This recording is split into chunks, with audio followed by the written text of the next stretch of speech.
does that mean research counts as an internship? I guess I'm Sure. saying like at an institution. What is counted as an internship? Anything that has something broadly defined as materials.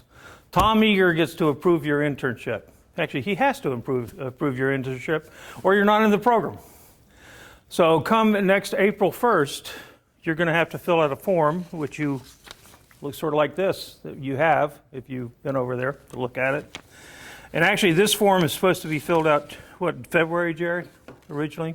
Yeah, the top one is February and the middle one is Right. So the top one just means I'm interested in the internship program. Jerry, by the way, this is Jerry Hill, my assistant. John Orenberger. John's in the undergraduate office.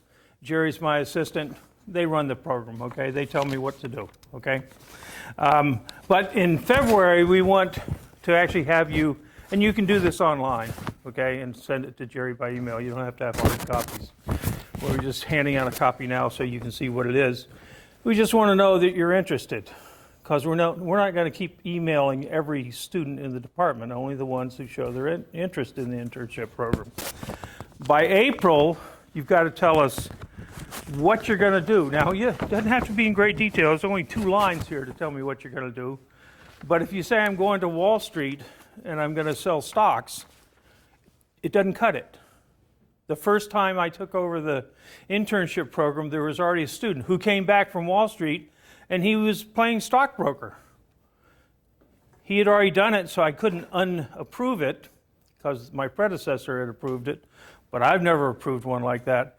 And I've had, Jerry, about 3 or 4 students every year where I email them back and say, I don't see the materials here. I need more explanation, okay? What if I'm trading energy futures or like copper commodities? Copper commodities, no problem. I don't care if you go Wall Street and do copper commodities. Then I can use that.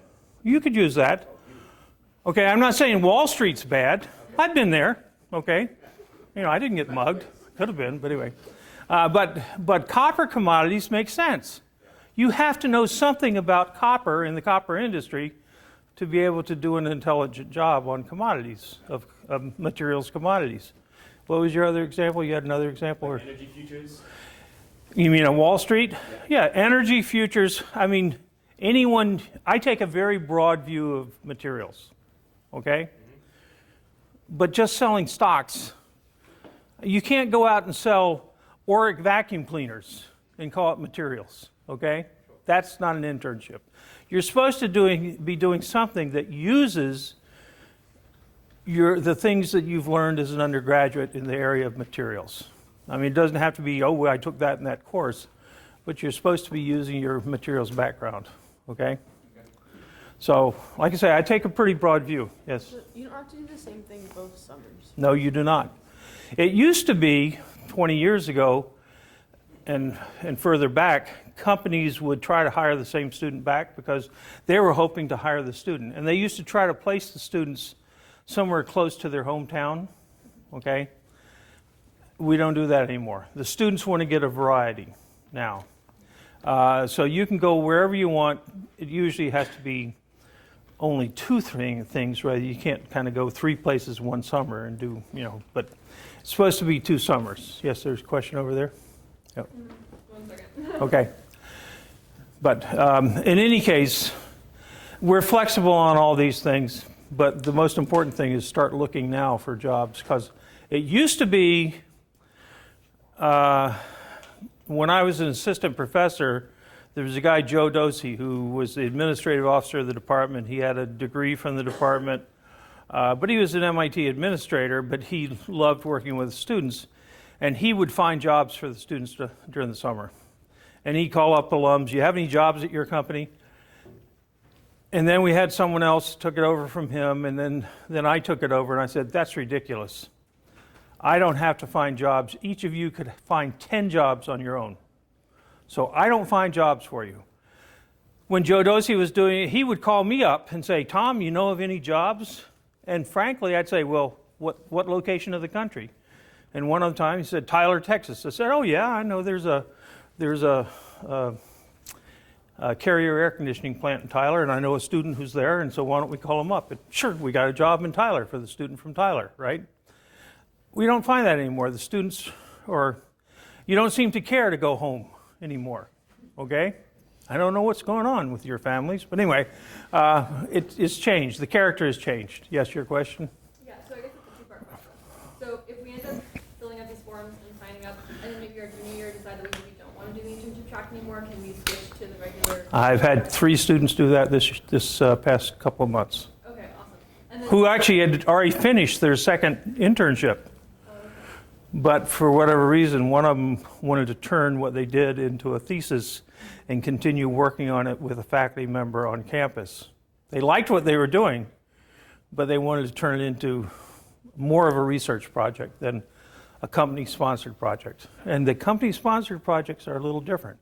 And Tom King made that argument when he sold this to MIT, that it's a different type of experience than doing a research thesis on campus. So yes, okay, what's your other question? and then the second part is, if we aren't really sure what we want to do this, like for this summer particularly, are these forms, like we have to fill these out in order to do the internship track? So like, could we maybe, like if we don't secure an internship until later next semester, and then we like maybe at the last minute choose to do an internship, but haven't signed up? If you think you might want to do it, fill it out in February, so we know you exist, okay? As someone potentially interested. I would like to know your company and your project by April 1st, because that's when I'm going to start assigning faculty advisors. You don't get to pick your advisor, although there's a form on the form that says who would be good potential faculty advisors, and you can suggest one. But I spread this around so virtually every faculty member has 1 student. Very few faculty members will have 2 students, okay? So I spread it around. First come, first served, okay? I will have students in May who I know they're in the internship program, and Jerry will be sending emails to them. We haven't, your project has not been approved. Where are you going? What are you doing? Professor Eager can't approve it and can't assign you someone until you tell us. And people will push it as late as they can. I won't tell you how late is too late, but there is a drop dead date, okay? But in any case, it will be easier for everyone if you have it done by April 1st, but I'll tell you that half the people, or at least a third of the people, don't have an internship lined up by April 1st, okay? So Jerry and I are working through this in April and getting into May.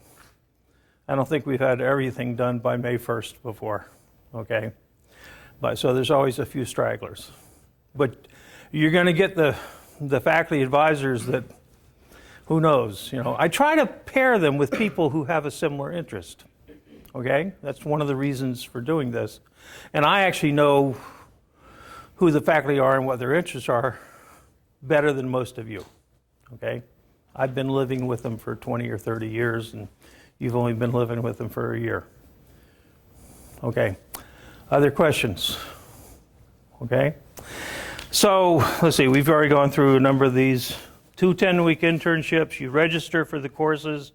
If you're registering for the summer, you don't pay tuition. If you're doing it off the regular cycle, you would have to pay tuition, and Annalita and John will keep you appraised of that, because when you try to sign up with them, they will let you know, yes, you can sign up for a different term, but it's only the summer terms that your tuition's paid. 1 written report each summer. The first report, the reports are due on September 30th, typically. And they will be read by the faculty advisor. They will be graded by the faculty advisor. If it's a second semester, it's going to also be graded by someone from the writing program, okay? The first year, it's pass-fail grade for the report.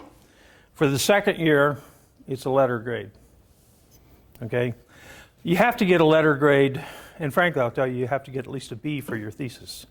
That's an MIT requirement. You can't slip through here with a C or a D, for your thesis in your major. So anyway, Let me tell you, I'm not sure if I've ever seen, in the 50 years I've been here, I've ever seen, maybe I've seen a B or two on a thesis, okay? I have seen Bs on internship reports, but only because, well, we don't have to get into all the reasons, I guess.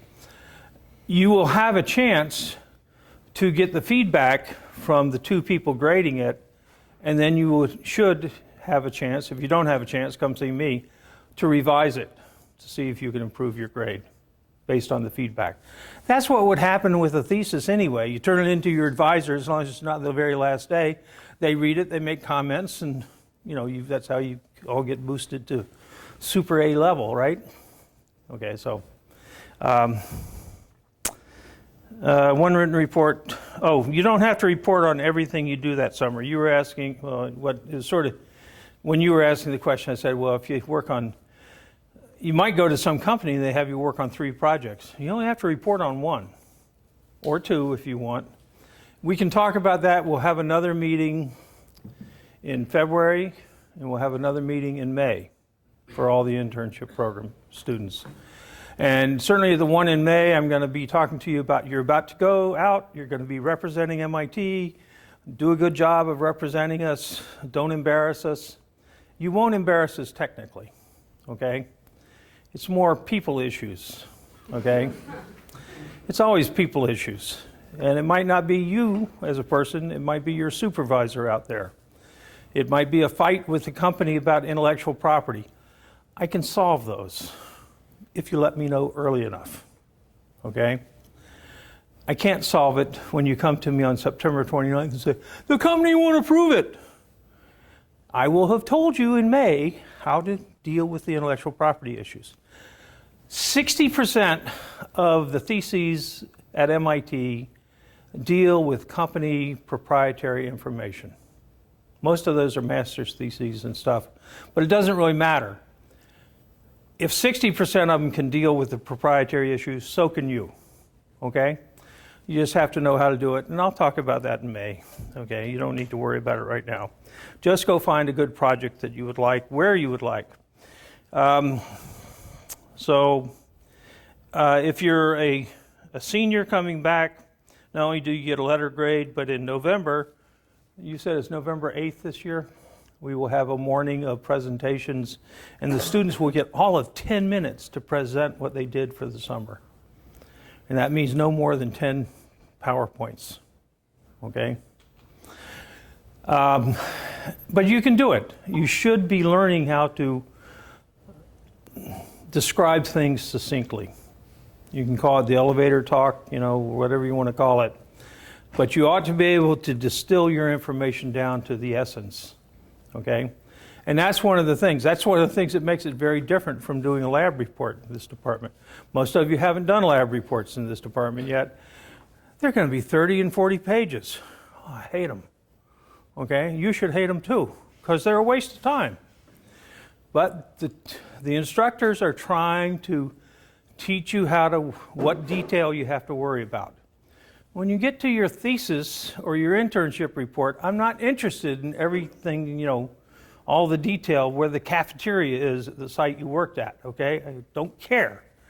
I don't even care what material you worked on, as long as you were working on something that related to materials. I'm interested in your thought process. Can you analyze, can you state the problem, set up a method of attacking the problem, go out and get some results, and then explain your results. And they don't have to be positive results. I always talk about my doctoral thesis. I had 3 things I was going to do. Successful on number 1, failed on number 2, explained why number 2 failed, and there was no sense in doing number 3. And when my son was born, I went to my advisor and said, Bob, I was going to do 3 things. Number 1, I've done. Number 2, I did, but it doesn't work. And I can explain it. No sense in doing number 3. I said, I need to graduate, because I had this little rugrat running around. And he said, well, write it up and we'll see. And I was out before he got to be 9 months old. Okay, so you don't have to be successful when you're doing research or you're doing something challenging. If the only things you're doing, you already know the results before you start, it's the wrong project. Okay? You're supposed to be learning to be creative and do different things. So you're supposed to be finding jobs. How do you find jobs? Prior year students. A lot of them have already been to a company. For years we were having, in recent years we've had a lot of students at Tesla. We had people at Apple for a number of years. There's certain companies that kind of come in and try to hire people from the department every year. So talk to the upper class people in the department. Career fairs, career planning symposia. There's all kinds of those around MIT, and they're looking to hire someone. And they're paying thousands of dollars. Many times they're paying $5,000 for a booth at one of these career fairs. That's part of the $50,000 expense, right? The MISTI program, or the Cambridge MIT program, that's not Cambridge, the city of Cambridge, that's Cambridge, England, and Cambridge University has a special program, and it's no longer Professor Hobbs, it's Professor Who. okay, JJ Hugh. So we have a faculty member who is a representative to that program, and actually it was set up by the British government. They're trying to use MIT to teach the people at Cambridge how to be entrepreneurs. Frankly, okay? Faculty. Hey, some of the faculty know where jobs are. I used to get calls from Joe Dosey every year for all spring. Other university programs. This actually started at MIT in this department, or sort of this department. Materials, I used to be head of the Graduate Admissions Committee 35 years ago. And materials is an unusual department. There's 1,000 materials seniors graduating across the country every year. The number of people going to graduate school in the materials every year is 1,000. It's not a funnel. People from physics and chemistry and mechanical engineering and chemical engineering move over to materials. Why? Because 25% of all scientists and engineers are working on materials. They just never heard about it as undergraduates at their university, okay? So a lot of people decide, oh, I'm interested in this area. MIT's got a great person there. I could apply to MIT and do materials. So we don't have a funnel. We bring in people from all kinds of other disciplines, which means our graduate program is sort of a mess because we have to homogenize them all. If you're the mechanical engineering department, they will only admit people from mechanical engineering undergraduate programs. Chemical engineering, same thing. Mechanical will actually admit someone from another department, like physics, but they'll make them take some undergraduate courses in graduate school to homogenize them to the rest of the mechanical engineering students. We have to take all these students from lots of different departments and homogenize them in graduate school. Okay? And that's okay. We've kind of learned how to do it, but we won't get into the graduate program here. It does have some issues with it. But because of that, we wanted to try to recruit some of the top students from physics departments or chemistry departments, many of whom had never heard about an engineering school that did the type of science work that we're doing in this department. So the Materials Processing Center started a bunch of fellowships, summer fellowships, about, 35 years ago now. And they would take the straight A students in some physics department and give them a summer internship, fully paid, put them up in the dorm, let them go get drunk on Friday night, whatever they wanted to do. Well, not whatever they wanted to do, but many of the things they wanted to do. And pay them well. And it was sort of, we were recruiting them to apply to our department for graduate school. Well, now the National Science Foundation actually puts this into grant programs. So universities all over the country are trying to do this and to try to get the best students. Just like the companies are trying to get the best students, the universities are doing the same thing. So you might find some of those programs. They're all over the country now. But it actually started in this department 35 years ago. It's the first one I ever heard of, when we decided we were going to recruit. And if you were a materials undergraduate, you weren't eligible. for one of these summer fellowships. You already knew about us. We're number one in the country in materials. We don't have to recruit you, okay? We need to recruit people outside of materials. So lots of schools do this now, okay? So you might find something through that. And then anything else, but it's not going to be hard to find. I have not found students coming to me in April, I can't find a job, an internship. It's because you weren't looking, okay, if you can't find it, okay? You could all have 10 jobs if you had the time to go look for that many. You need to start thinking, where do I want to go back home? Do I want to go abroad? Do I want to go to a university? What type of company do I want to go to? And then start sorting through that. And there's all these different resources to go find that. But you ought to start now, because I'll tell you, in March of next year, the choices are fewer. Okay? Faculty advisors, I assign them, proprietary, confidential, we'll go over that later. You're representing MIT. They may want to hire you, admit you after graduate school. We've talked about that. Be creative, asking the 5 whys. That's what you do on your internship. I'll talk about that. And keep Jerry and John and myself informed. And that's mostly it, unless you have other questions. So for 3930, is that the one we're taking this summer? Yes, if you're a sophomore, you would sign up for 3930, which is a pass-fail version with no oral presentation. Okay. There's a written presentation for that one. There's a written presentation for both of them. Okay. And then, but then for 3931, there's both oral and the written. Yes. The writtens are all due September 30th. They go to the advisor. The advisor sends me back a grade. The oral presentations are open to the whole department, just like the thesis presentations are open to the whole department. Okay? Yes? I've been a student doing the Oxford Study Abroad program in the spring semester of junior year, but then also somehow making an internship work out that semester, and then also doing an internship the following summer as 2 separate internships. Would that count as well? It could. I got to see the actual proposal. Gotcha. And if I think it's beyond my authority to approve it, I'll tell you have to go to the Undergraduate Committee, which can take another 4 to 6 weeks, depending on when they're going to meet, okay? And let's face it, the Undergraduate Committee wants to be reasonable, but they're not interested in letting someone slip by with something a little shady, okay? And there have been students in the past, sure not in your class, but anyway, there have been students who have tried such things, okay? That's why I don't make the decision. I leave it to the Undergraduate Committee, and all of them are nameless, okay? You don't know who shafted you, okay? But you'll get an answer. But generally, John, I bet they approve 75% of petitions, right? Yeah, I think it's usually if it's in keeping with the spirit and the requirements of the program. Yeah. The faculty are actually interested in seeing you succeed, okay? Believe it or not. It may not always seem like that when you get a quiz, okay? But they are. Okay, any other questions on that? I do have something else. Has anyone ever gotten career anchors from me before?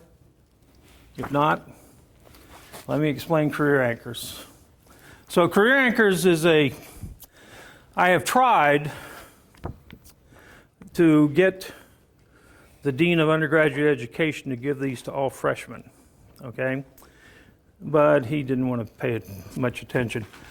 Career Anchors is something that was developed by Professor Ed Schein, who is a professor at the Sloan School in Organizational Behavior, and I took it the first time in 1988, okay? There are 40 questions in here starting on page 3. Did you answer, actually starting on page 4.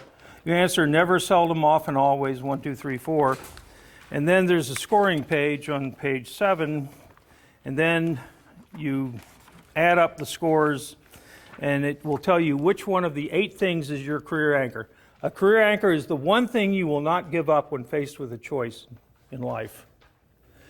And types of career anchors are technical competence, managerial competence, service to society, lifestyle, autonomy. Mine's autonomy. What could be better than a tenured faculty member? I can thumb my nose at virtually anybody, okay? And I do. That's autonomy. I worked in industry for a couple of years, came back as a faculty member, and when I was coming up for tenure, before I ever took career anchors, I knew I didn't want to go back to industry to have a boss telling me what to do, okay? And I decided I'd go off and become a consultant if I didn't get tenure. Well, I got tenure, so I stayed here. But it's worth taking this. Takes about a half an hour to answer the questions and figure out what your career anchor is. Chris Shue paid about $15 for each one of these little things, okay, for you. Go thank Professor Shue for your gift, okay? But I give them out to the students. Students are always coming to the faculty saying, oh, I got 2 job offers, which one should I take? Or I've been offered a job at this or position at this university or that university. You cannot tell a student what their career choice should be. You can only give them advice, and they have to make that choice for themselves. But this is one thing that I always give them. I say, here, take career anchors, and then come back and see me, and we can talk about it. Once I know what the one thing is you don't want to give up, okay? So with that, we got time. I'll tell you the story. This was probably 8 or 10 years ago now. There was a senior in the department, and she came from Texas, and she happened to be Hispanic, and she also was female, so a Hispanic female, okay? And MIT had not been kind to her, okay? I don't know exactly what her high school stuff was, but she was sort of a B student. There's nothing wrong with being a B student, but that's not going to get you into graduate school at MIT in this department, just having a 4.0 cum, okay? And so she spent one summer back in Texas at Texas A&M working in the petroleum engineering department. Turns out the petroleum engineering department at Texas A&M is probably the best in the world. Wonder why, okay? Anyway. And they really wanted her as a graduate student. That's the same type of thing as your internships. And so she came to me and said, well, I know I'm not getting into graduate school at MIT, and frankly, MIT's been hard, and I don't think I'd really want another 4 years of this. But I don't know if I should take this position at Texas A&M in petroleum engineering and blah, blah, blah. And I said, here. Take career anchors and come back. She came back, and what was her career anchor? It was service. Okay? I said, so if you go to Texas A&M, how are you going to be of service to society if you get a degree in petroleum engineering? She says, I don't know. I said, well, I do. I said, you could become a White House fellow, and you could be telling Congress how to make energy policy for the nation. And you don't think that any congressperson from Texas wouldn't love to have a female Hispanic PhD, undergraduate from MIT, PhD from Texas A&M in petroleum engineering to come in and help make policy for the energy policy for the country? Oh. Well, how do I do that? Well, Ron Latanison, who used to be a faculty member here, happened to have been a White House fellow when he was like 45. He went down to be the science advisor for one of the senators and did 2 years doing that and came back here. I said, I'll put you in touch with Ron Latanison. Ron's a nice guy. I think he took her to lunch and explained how you get to be a White House fellow, okay, which is actually a fairly prestigious thing. So now, I don't know what she ended up doing. I haven't followed her through, but there was a path and a track. It wasn't Wall Street, but it wasn't straight materials, and it wasn't straight petroleum engineering. There's all kinds of things you can do. You just have to start thinking about what your career anchor is and how you're going to take the skills you develop here, or you already have, and apply them to become the best in the world at what you do. That's really the overarching goal at MIT, is to teach you how to become the best in the world, and you get to define what the best is. I defined best in the world in a very narrow little area that no one else cared about, and I became the best in the world. okay? So there's lots of little things you can do, okay?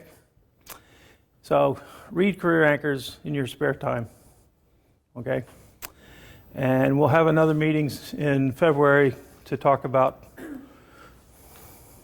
what do we talk about in February? I talk about you have to have things in by April, and if you haven't got a job, get on it, and blah, blah, blah. Yeah, it's sort of a pep talk. I have 2 meetings a semester just to give you a free lunch, okay? Okay, nothing else. There's nothing wrong with finishing early. Thank you so much. Okay, thanks.